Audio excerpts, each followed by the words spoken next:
My dear fellow Americans, the state of your nation, as recounted to me by a friend, Cyber Legion, has left me both deeply troubled and hopeful troubled, for I hear echoes of tyranny, manipulation, and the disturbing reality that a significant portion of our beloved country has been led to glorify a leader who, by all accounts, shows more allegiance to himself than to our Constitution.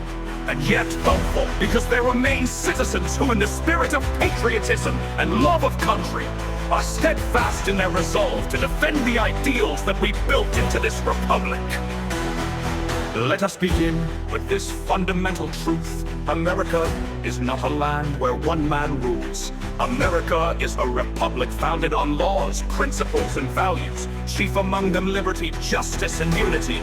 Those values were hard, won by the people of our nation, and are held in trust by each generation. They are not the possessions of any one leader, party, or faction, but rather the inheritance of all Americans.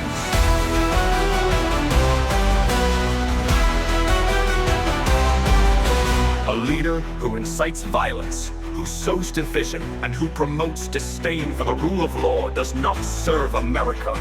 Rather, he serves himself. I ask you to consider the consequences of idolatry, the danger of placing a leader above the law, of defending actions that threaten our republic's very existence.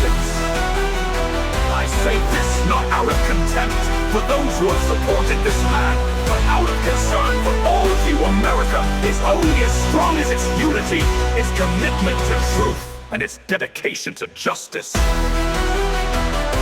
Beware of those who would make enemies out of fellow citizens, for it is the first step toward undoing the great experiment of self-governance.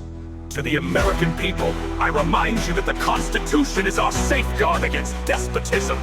It was crafted not to empower the few, but to protect the many. It is not a weapon for partisan squabbling, nor is it a shield for leaders who behave as though they are above it. Any leader who sees it as such does not understand, or worse, does not respect the true meaning of our republic. In my day, we faced many hardships and witnessed bitter divisions. But through it all, we held firm to the notion that reason, knowledge, and wisdom must guide us.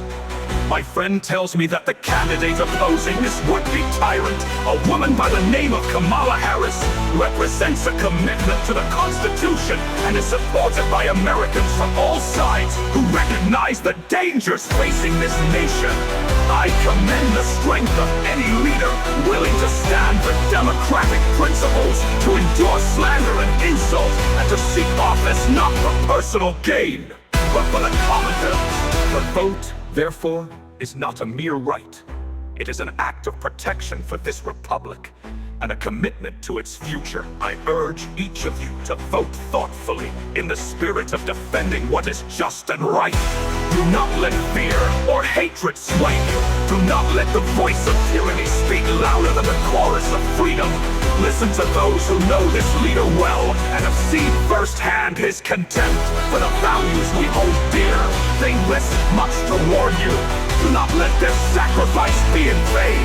And to my friends Cyber Legion, and all who feel as though they lack a voice, know that your influence lies in your actions and your dedication.